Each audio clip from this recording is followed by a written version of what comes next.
This is Jordan, And this is Simon, and this is the Facepalm Report. your source for all news, politics, and pop culture, which is truly facepalm worthy.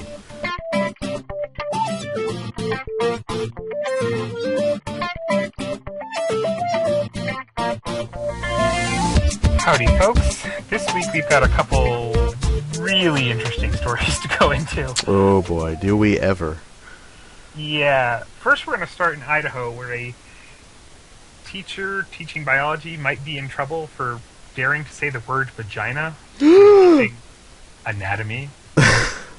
And we're going to go into a bit, I don't know if people might have heard about this one, but there was some kerfuffle about some guys making some off-color jokes at a tech conference, and it got tweeted because someone felt uncomfortable about it, and then it blew up, and all sorts of things happened.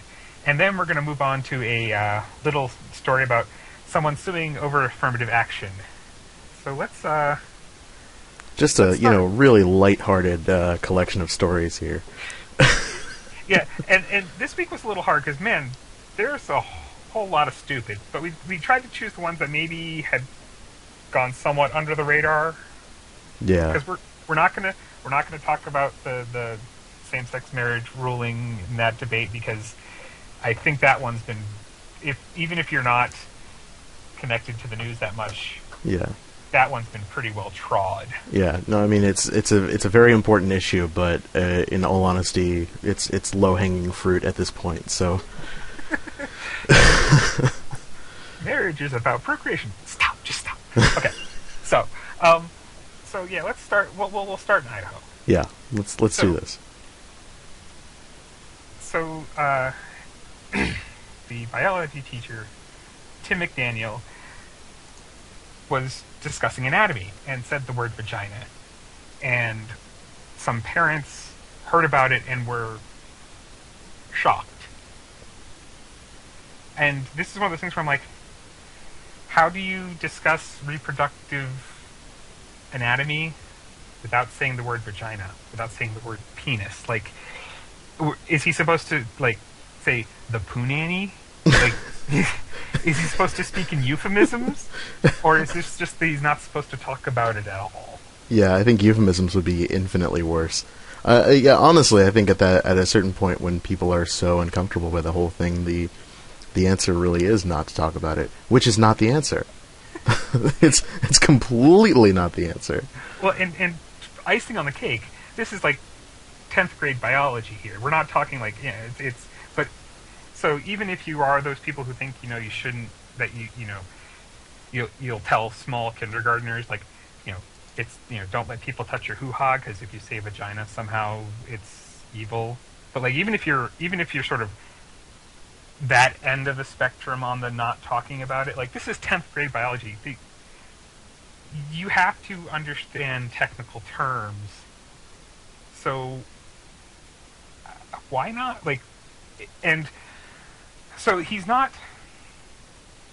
not very likely that he will actually be dismissed, but even the fact that, like, the school board and the principals and all these people are even, like, considering canning the guy, yeah, no, that's terrifying. Even pretending to, like, just to alleviate the parents' concern. That's the point where the school has to turn to the parent and say, "Listen, this is biology class.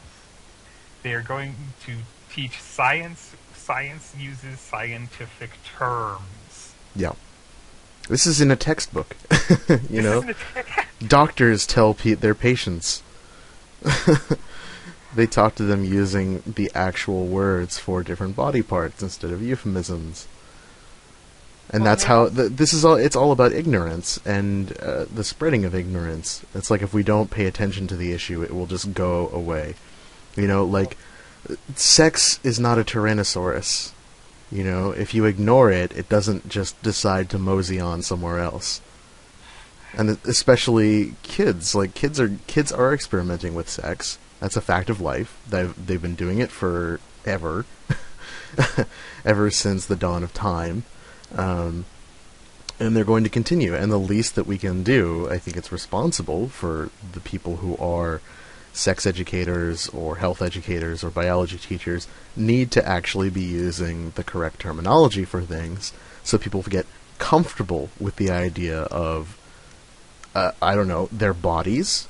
If people are uncomfortable in their own skin, then we're just creating a nation of neurotic people that will lock up as soon as anyone dares to utter anything about any kind of reproductive organ. You know, like one of the first things that I remember in my high school, that the biology teacher that I had, as soon as we started doing our anatomy unit, she's like, we're going to be covering some words that some people are going to be uncomfortable with, so all together as a class, let's just chant these things. So she tried to get us to chant over and over again, vagina, vagina, vagina, and everyone was like, ah, no, we can't do it.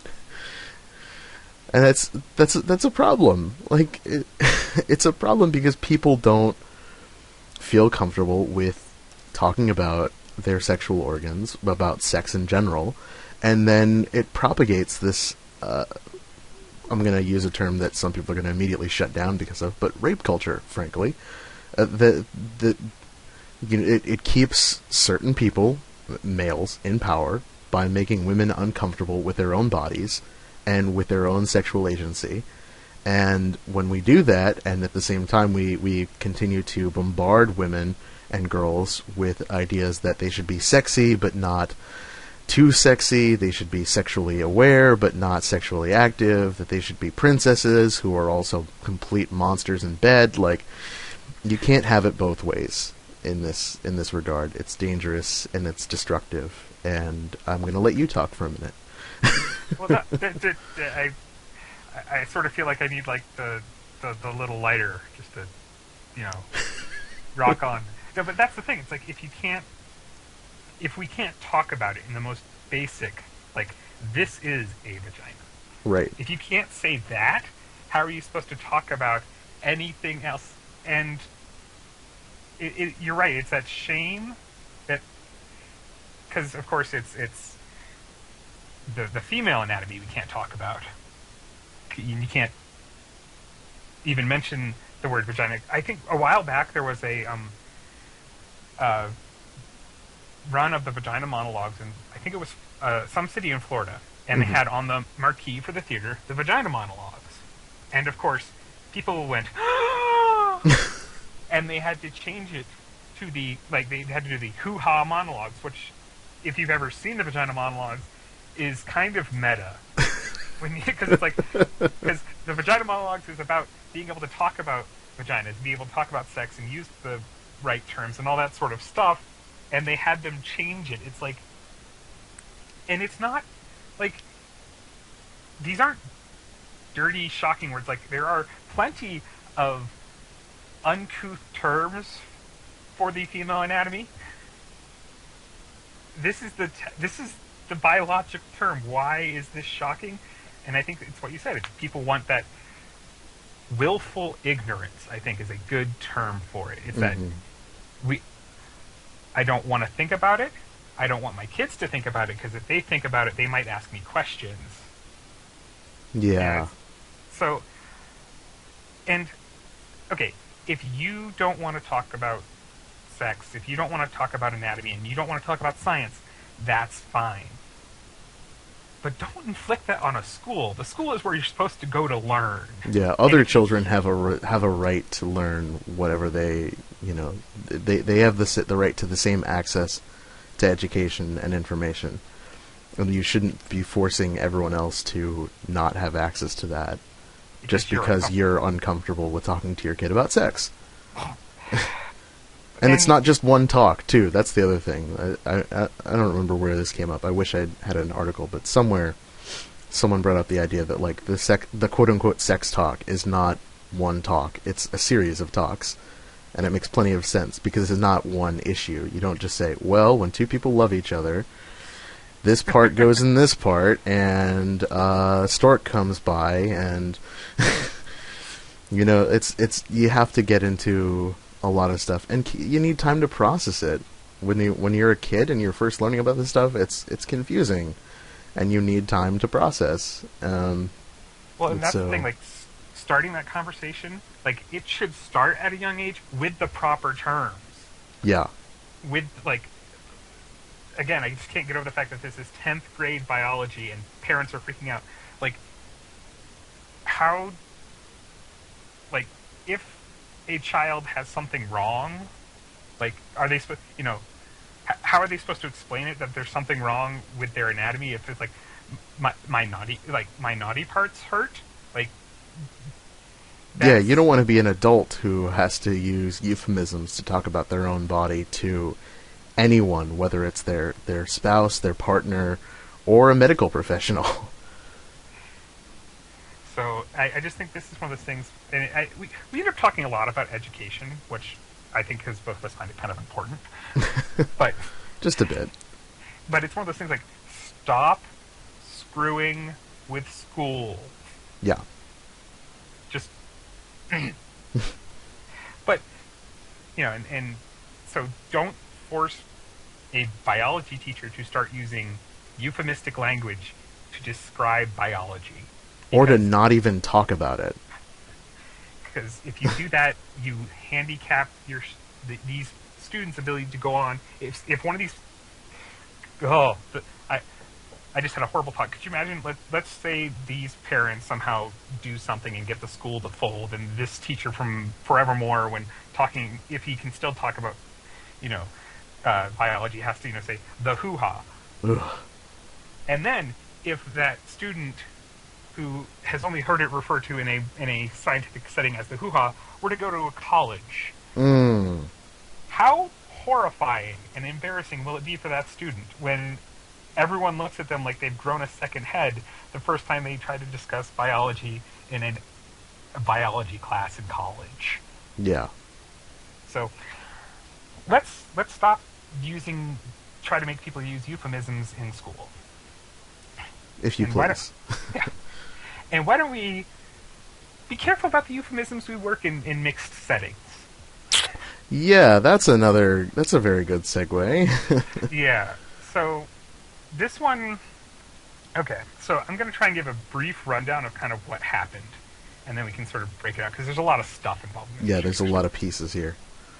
So there was this tech conference, and this woman named Adria Richards went to, and she was sitting in the conference hall. There was a speaker up there, and she heard these two guys making jokes behind her, and they were sexual innuendo jokes, and I'm guessing these are technical coding terms, but like forking and dongle, and they were being 12 and making jokes about it, and she kind of felt uncomfortable, and she tweeted about it and had a picture. Well, then the fecal matter hit the air oscillating unit, because one of the guys got fired, she got fired, there were death threats and denial of service attacks by groups of hackers for firing. It got crazy. So I want to first talk about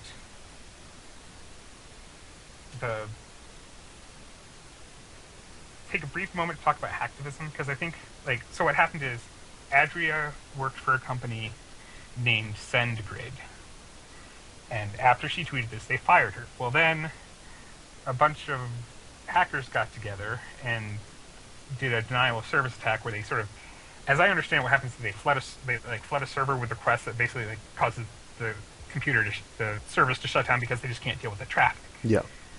I mean, this happens on even not from a hacking standpoint, but if something big happens, Twitter will shut down because everyone's trying to tweet at once, and it just goes, "Oh God, I can't take it." And the servers curl up into a little fetal position and cry. Yeah. So while I think her firing was stupid, and I think the guy getting fired was stupid as well. Everyone getting fired here was a bad move. But the thing that when sort of the net rises and that hacktivism thing, that's one of those things I'm uncomfortable with, because for the denial of service attacks, those I'm not as uncomfortable with those. But what happens is this sort of hacktivism movement that I think it's one of those things. It's because it's hard to control, tends to get out of hand and sort of instead of drawing as much attention to the issue they're trying to draw attention to, like, ends up turning the people against the hackers.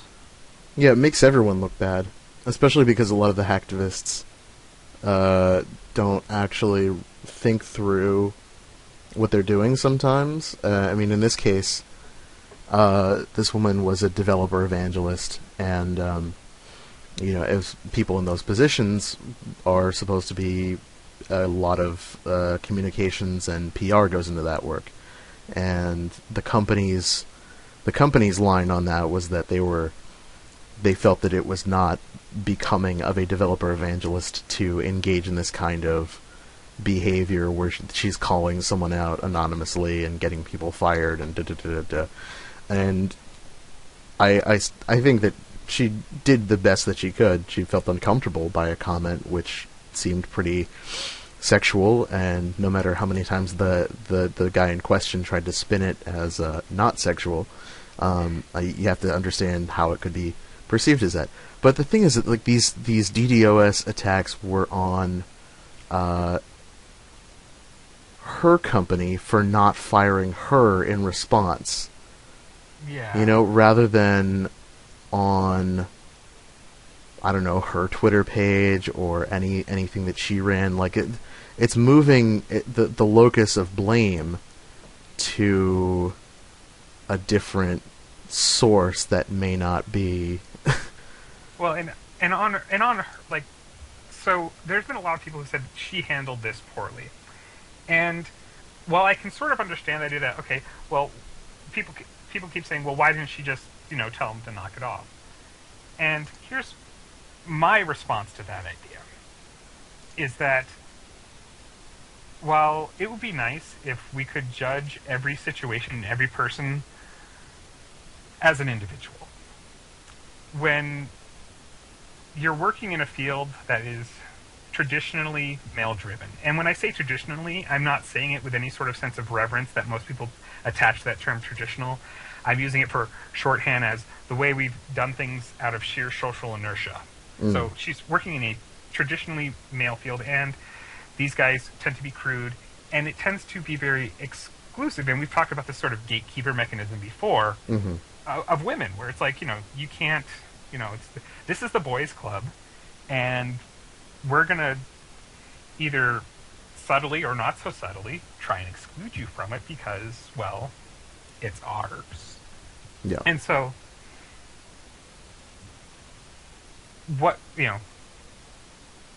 theoretically, hypothetically, she could have turned to them and said, dudes, knock it off. But what's the chance that previous encounters she might have tried that and been told, oh, well, you're just, overreacting because you're a woman and you're emotional? Is it that time of the month? And these guys said, made these jokes in a professional public setting. I don't think that your comments made in a professional public setting going out online are something people should be, one, shocked by, or two, think is not going to happen. Think of the Mitt Romney's 47% comment. Yep. He said that in a place where, he said it was a, he tried to spin it as, well, that was a private setting, but it wasn't. It was not. Yeah. It was a bunch of people. So while you may not like it, that's the world we live in. Things you say in a public setting. Now, if I were to, take someone aside and tell them something in confidence, and then they were to tweet that or put that on Facebook, that would be not cool. But if I'm in a room filled with people, because she tweeted their picture, and in the picture you can see they're sitting in front of they're surrounded by people. Yeah, there's like a couple hundred people in there. Yeah, so it's not like anything they said was private. Anyone could have heard it.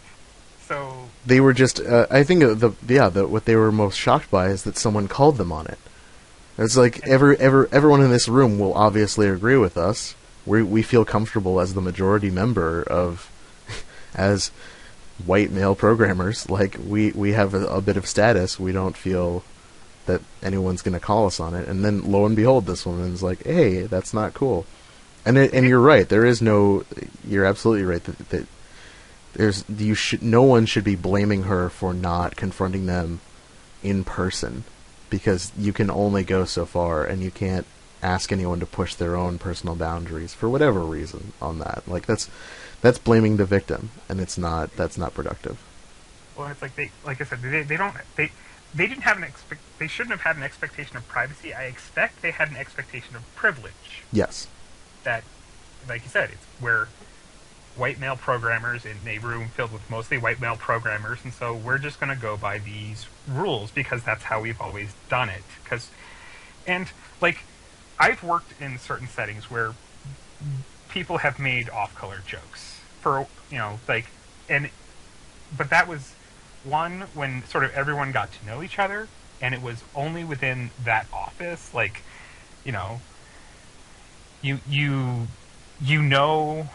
everyone's sense of humor, and like we had someone new come into the office, and everyone sort of like curtailed the blue humor for a while, and it was mostly because the person who came to work for our office was a much older lady, and so we didn't know if anything would be shocking, and then sort of everyone started to get more comfortable and found out she had a much dirtier sense of humor than the rest of us.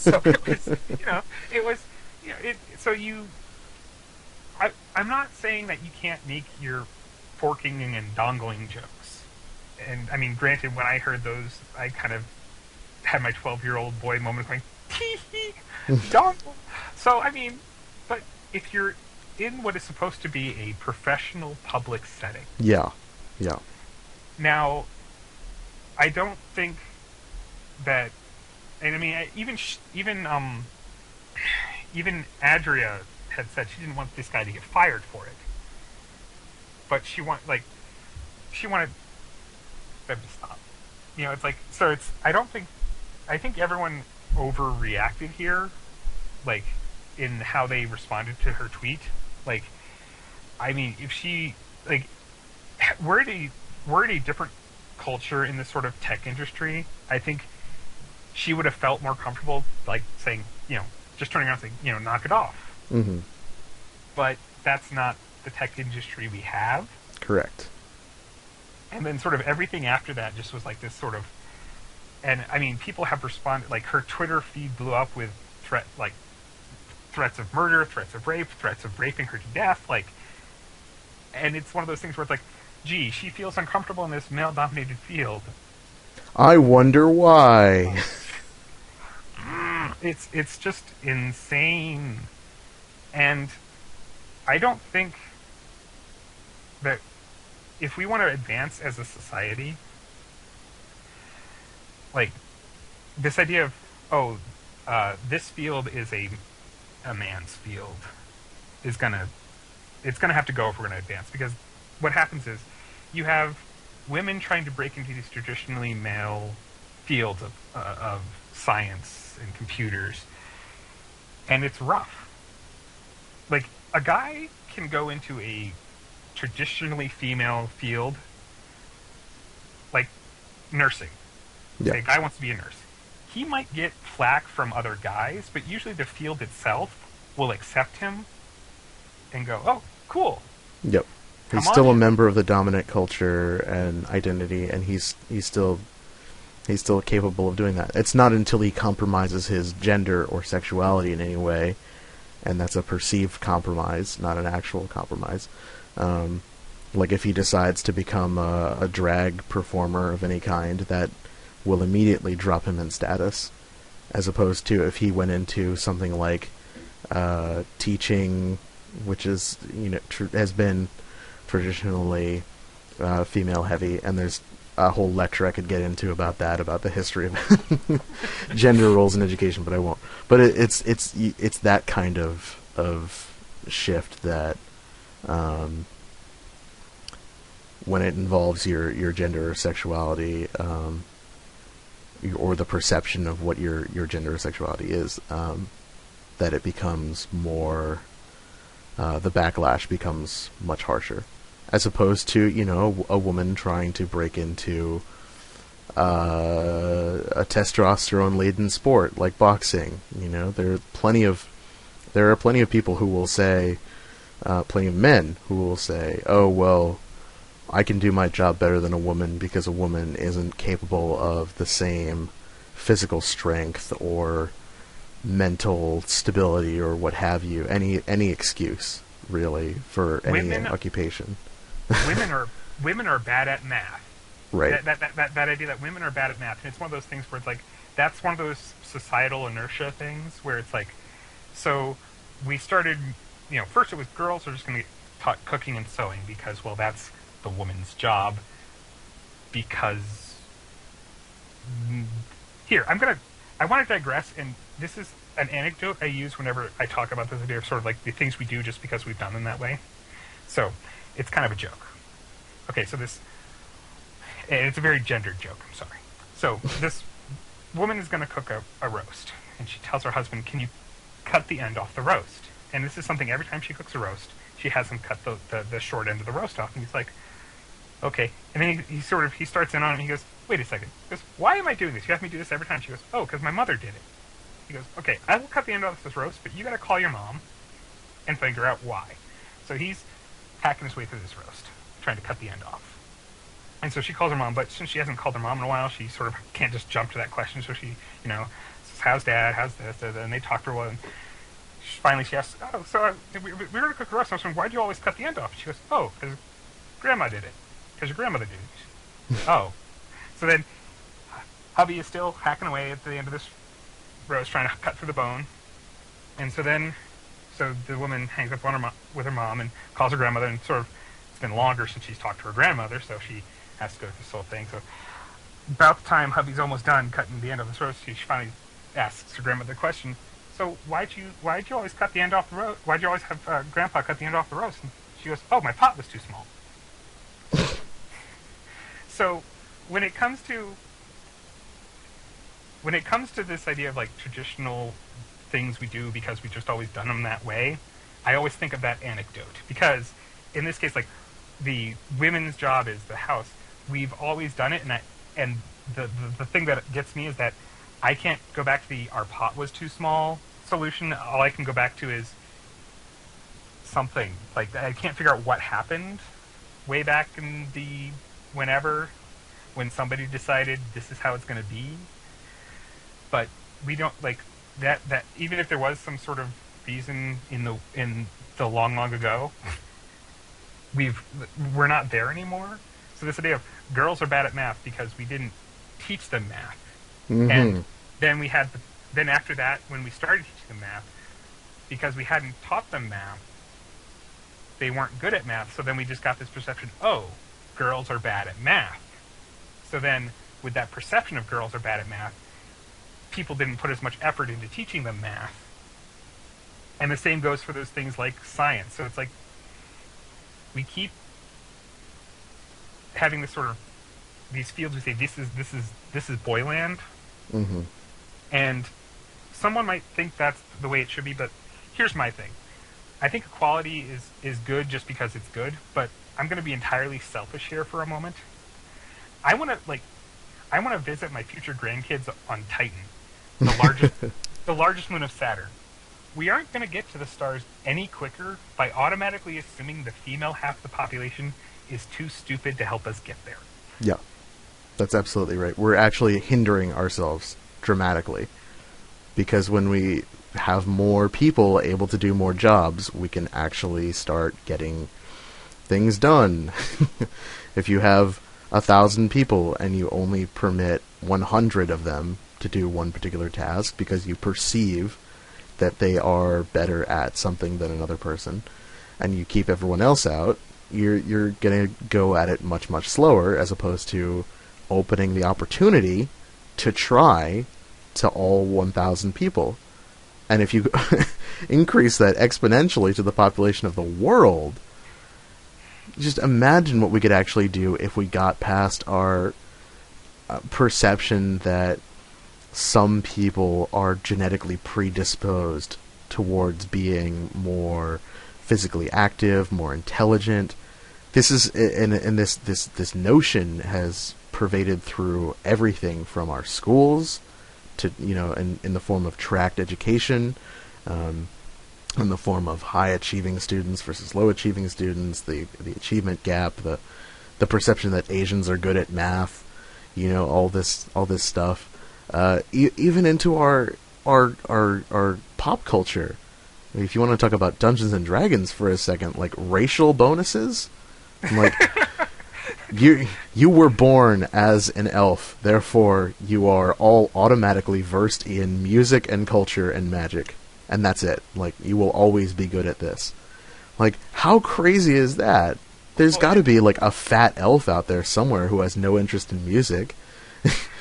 Well, and that's the thing. Like, that's kind of a crazy analogy right there, because you have that idea of, like, so in our world, if we were going to make the sort of how our world is perceived D&D player's guide, first you'd open up the book and, white straight males would get the most bonuses, just because that's, someone a while ago, there was this essay someone did that, being a white straight male is playing life on easy mode. That's that idea of privilege. And like me, it's like I sort of won the lottery. I got to be a white cisgendered male. If I could land the rich thing, I might be able to stab a few folk and get away with it. Yeah, sure. Like, so, and a big problem with that whole notion too is that it equates race and culture at the exact same level, as if everyone who is born an elf, or in the real world, everyone who is born in Japan has the same inclinations, interests, and cultural values, just because that's where they were born, even if they grew up in Ohio. Like, it's a terrifying prospect that we all reduce ourselves to that perception, and there's plenty of people that I know and respect who buy into that without realizing it, because they haven't looked inward. Like, oh, I'm from Ireland, therefore I have a much better alcohol tolerance than you, so I should have more drinks. That kind of thing. Stereotype me, I'm Irish. No, and I think it's that what's worse is when it's looking at those things from a position of privilege, because when you're looking at those things, all these issues from a position of privilege, it's hard to notice it. Like, because what happens is when you try to tell this to certain people, like, if you had, like, there's people who, when you talk about, because there was the sort of idea of straight white male is easy mode, a lot of people got very upset with it. Well, I'm straight white male, but I'm poor, so I mean, obviously, it's like, yes, you can have privilege and still not have it all. But if you look at sort of the whole thing of, well, look at how large of a section of the population white men make up. Yeah.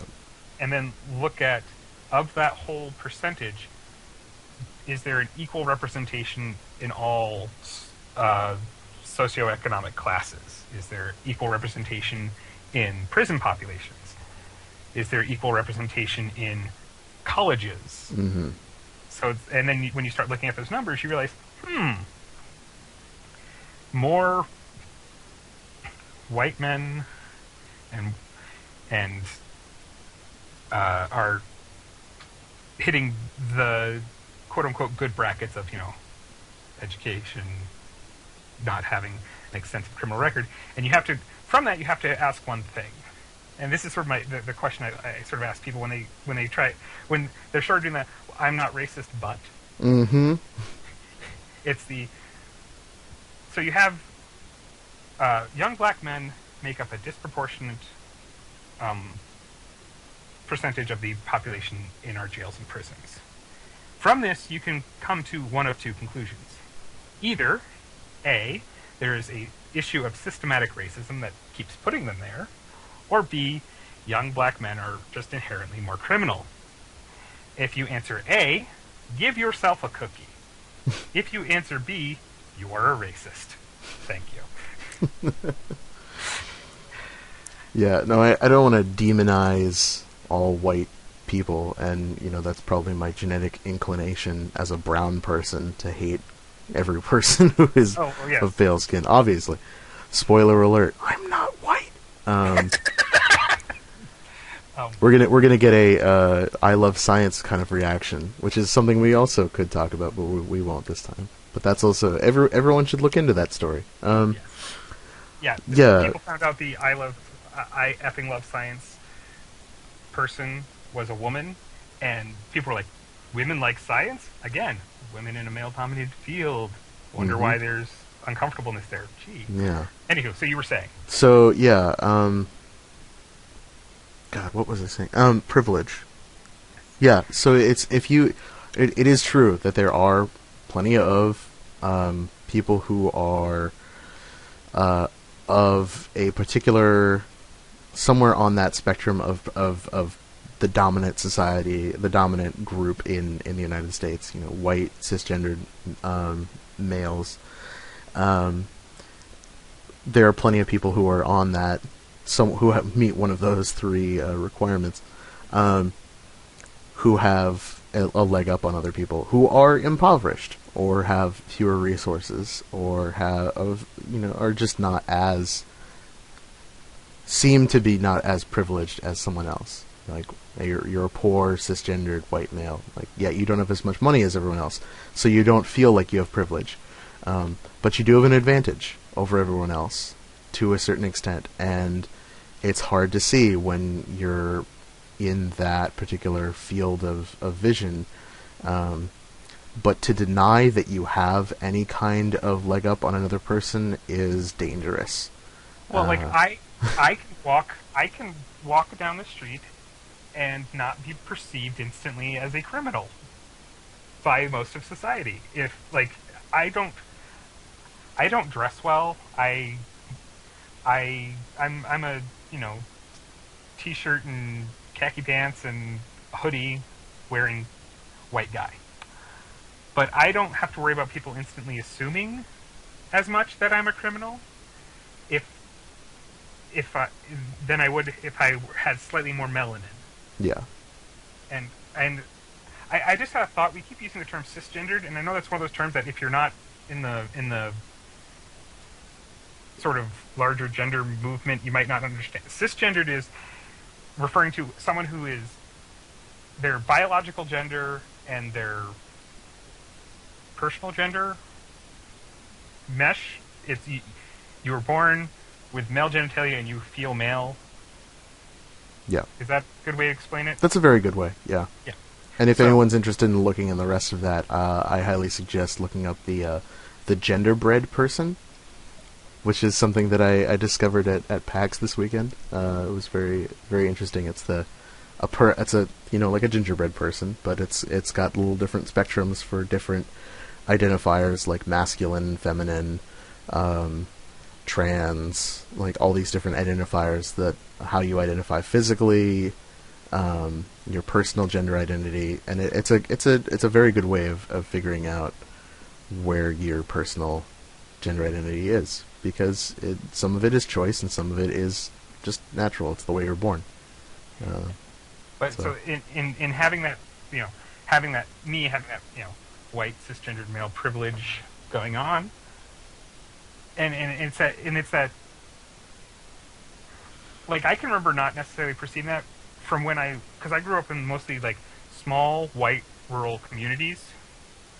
So like it's one of those things, like if I see a movie and I don't see a racially diverse cast in a city that should have a racially diverse group of people, it doesn't tickle my brain to go, hey, that's wrong, until somebody says, hey, well, that's not representative of a city, because I spent very little time in cities. I mostly just don't like people, so like going into a city just kind of makes my skin crawl, just because there's so many people. But so it's one of those things that if you're from those, even if you don't call yourself privileged, if you're from a position of privilege, it's hard to notice it until it's pointed out to you. And sometimes you need someone to do that, to like say, hey, yes, you may have been poor, but you, on average, work out better than, you know, than any, most poor people in a minority Yeah. group. Yeah. Jay Smoove of Ill Doctrine compares it to having something in your teeth. So sometimes you just need a friend to say, hey man, you got a little privilege in your teeth. Can you just pick that out for a second? That would be really nice. So speaking of privilege, yeah, let's... Yes. So you brought this story to my attention. I think, go on with this. This is just bizarre. Yeah, sure. This is something that I've been following with great interest because it's fascinating to me. This woman, Abigail Fisher, she's 23, sued the University of Texas for affirmative action preventing her from getting into college. And she had applied to the University of Texas. She was rejected, and a number of other students who happened to be African American or were otherwise non-white were admitted under the college's affirmative action policy. And she said, well, that's not fair because I'm being discriminated against. They're taking black students and brown students instead of white students, and that's preferential treatment towards anyone who's not white. And that's not fair. So she sued them, and it came towards the Supreme Court. So the Supreme Court has actually not come down on this issue yet, I think. I think it's actually still being considered. Is that correct? Yeah, I think. But here's the kicker. Here's what got me. Was that okay? So this has been a theme that has happened a lot with affirmative action cases. People saying, "Well, you're essentially robbing white kids of their chance in college because they just happen to not be a minority." Mm-hmm. And I mean, there's a lot we can like that we talked about that privilege thing. Like you got a little privilege right there. But what gets me about this story in particular is she didn't have the test scores. Yeah, that's the other thing. She That's didn't have real the test scores to get into her. It wasn't like when they were talking about all the people who got in. It wasn't that she. It wasn't that she lost to someone who happened to be a minority. She lost to everyone else who got a good SAT score. Yeah. They didn't mention the other white applicants who bumped her off the college roll. It obviously had to be, it had to be a black kid that stole her spot because it was her spot, obviously. Right. And he stole it from her, who clearly deserved to get in more than anyone else. And she's said like, "Oh, I'm not being racist against anyone," but it's like, that's exactly what it is. She's like, "Oh, these people didn't deserve it. I deserved it," but she didn't work for it. I'm quoting from the Gawker article about this. Any student in the top 10% of his or her high school class was automatically admitted. 92% of the slots at Austin were given out that way in Fisher's year. Fisher didn't get one of those spots. That means at least 10% of the students in her own high school had performed better than her head-to-head. Like, she was below the cutoff point for admissions. She would not have gotten in solely based on her academic performance, even before any playing field leveling from affirmative action policies kicked in. And the other kicker for I think for both of us on this issue is that she could have gotten into the University of Texas if she had gone to another school her freshman year and averaged a 3.2 GPA by the beginning of her sophomore year. She has the opportunity to go somewhere else, actually get her education for a little bit and transfer in? Like, what is it? What is so important about University of Texas? Is it the principle of the thing that she just wants to get in on principle? Because she's deferred some time. Like, this is not a. When did this case come to the court? Like last year? I can't. It's been in the courts for a while. She could have been in classes.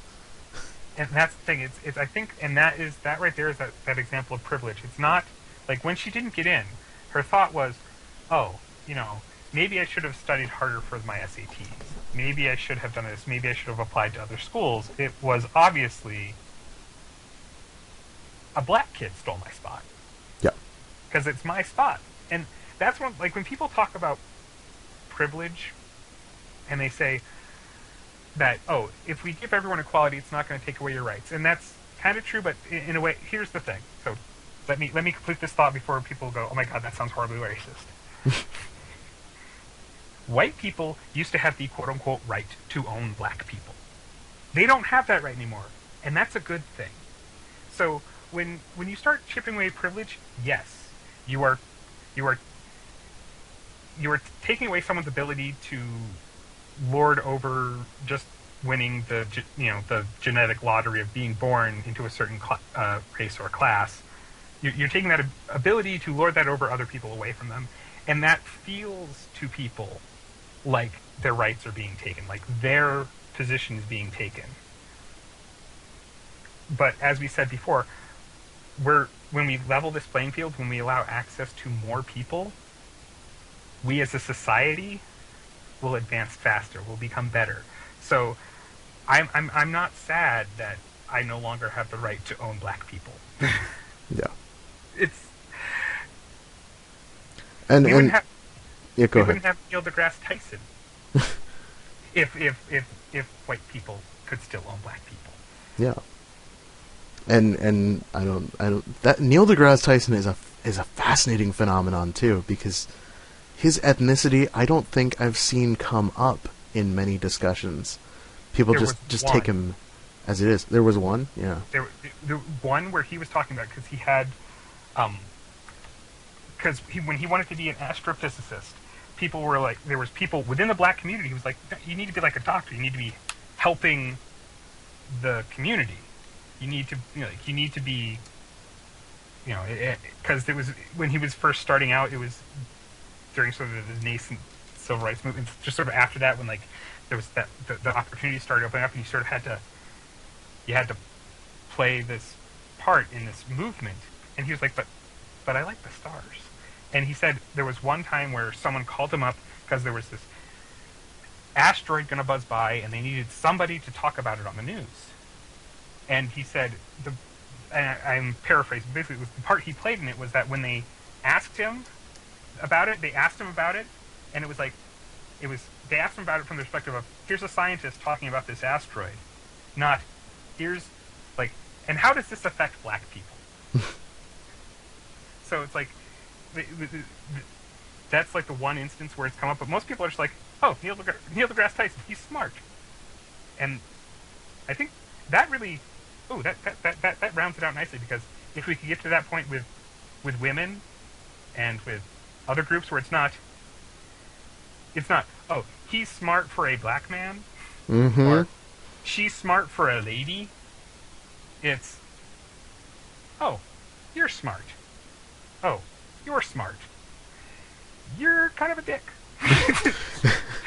It's nothing to do with your race, ethnicity, your class. You're just a dick.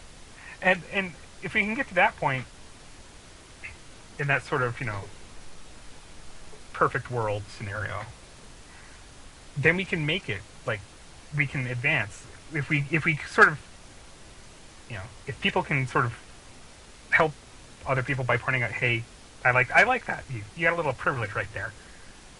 And if we can let go of these ideas of this is a man's field. Science is a manly man field. Science is a white man field. And we open it up to all these other minds. If we open up art, imagine where we could be. There are brains out there that aren't getting the opportunity because they just happen to be born in the wrong family. Yep. Or their group, whatever it may be, whether it's ethnic, whether it's their gender, if it's their economic status, is not getting the resources and the respect that they deserve. If you happen to be in a school district where you are not receiving any money, and because of the way that we do standardized testing in this country, you don't have the resources to prepare for those tests, and your school does poorly on those tests, and you lose resources because you did poorly on the tests that you couldn't study for because you couldn't afford textbooks and teachers and tutors and computers. If you are in that situation, no wonder it's difficult for you to break out into a field where you feel validated, where you want to be something aside from whatever opportunities are immediately around you. We need to fundamentally reformat the way in which we're distributing resources in the United States and across the world so that everyone has access to the resources they need to get a good education, shelter, food, all of these basic things. I recommend everyone take a look at Maslow's hierarchy of needs, because there's these basic things that people need, like shelter and acceptance, in order to be successful. And when you don't feel safe, you shut down. If you're a student that doesn't feel safe going into school because of their gender identity or their ethnicity, or because they're a girl versus being a boy, you will shut down and you will not be motivated. And what we have to, it is imperative to our survival as a species, I would go so far as to say, is to create a safe space for everyone to succeed and explore their passions, because everyone deserves that chance. Everyone deserves to live in a world where, to paraphrase someone wiser than I, people are judged by the content of their character, not the color of their skin. Addendum, shape of their genitalia, Yeah. There are smart people out there who aren't getting a chance to be smart, who aren't getting a chance to be creative because of these roadblocks. People like to think that, if you just try hard enough, you'll succeed. And while persistence is part of it, there's only so persistent you can be when you're facing a brick wall. And I feel suddenly very awful because I can't remember her name. There was a lady scientist who pretty much figured out what the sun's made out of and what stars are made out of. And it's a really great example that now I can't remember her name, because you remember the names of Albert Einstein and all these other people, and oh my god, I'm a horrible person. But there it is. You can't, just because she's a woman, she kind of didn't get the props she needed. And, she accomplished kind of a big thing. And hardly anyone knows her name, and now I can't remember it, so I'm a horrible person. But it's... Imagine a world in which you weren't discounted just because of where you weren't. And we could... I keep saying, I want to be in Star Trek, and we're not there because we, the world, keep setting up these artificial boundaries. And we need to stop that. And we need to stop being stupid about it. Yeah. And it's not just about... This is, I think, an addendum to that, a caveat. It's not about a world where we don't see color, or we don't see gender, or we don't see sex. It's about a world where we celebrate that diversity. Because I can't tell you how many teachers I have seen in my graduate program who will come into class the first day and say, "Oh, I don't see color. All my students are the same to me." And how many people I see in the field who do that, and how many people who are not in education who say, "I don't see color." And I'm just using that as the current example because that's close to my experience. But that's so subtly dangerous, because when you remove the diversity of individuals in your group, you don't create a cohesive community. You dehumanize people in the most well-meaning way. You take away their national, cultural, ethnic, religious, social, gender identities by doing this, and you take away an opportunity for people to really revel in the accomplishments of their family members, the people who have come before them, the people who matter to them in their personal histories. You need to go beyond. You need to go beyond that. You need to go beyond the heroes and the holidays, to paraphrase another great textbook, of any of your students, your peers, your friends, your family members. If we're going to live in a Star Trek type world, we need to live in a world where everyone has the equal opportunity to achieve, regardless of any of their personal identity characteristics, and where we celebrate that diversity. Because otherwise we're just going to be stuck down here yelling at each other for perceived differences, for perceived slights. We're going to be squabbling over the same little spits of land back and forth, and eventually nuke each other because we couldn't decide to treat each other like human beings for a minute, That's just upsetting. Yeah. So, yeah, I think that's... I hope we maybe made your face palm a little with the stories you told, but I'm hoping maybe get a little brain worm going that gets you thinking about this stuff. So, like, next time you think maybe, oh, that person stole my spot, think, is it your spot because you earned it, or were you thinking it was your spot because that's just how it is? Yeah. So, I guess we'll see you in another 2 weeks, and with some, hopefully more facepalm stuff, but hopefully some more thought-provoking discussion on those facepalm-worthy things. Yeah. Oi. Oh, and as a note, it's Cecilia Payne Haha. discovered that the stars are abundant with hydrogen and helium. Hooray for the internet. Yes. Alright. Peace out. See you on Titan. Yes.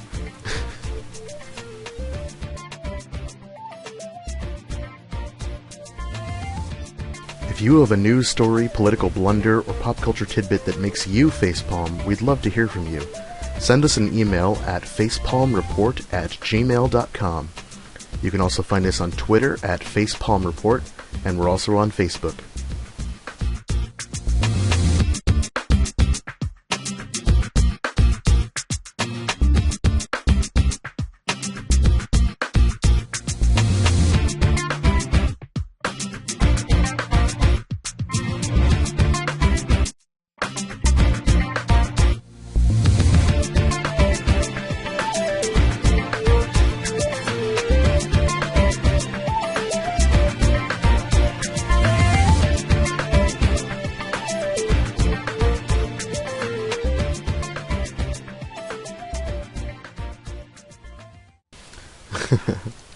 Do re mi fa sol la ti do. Susu Studio. Aluminum linoleum.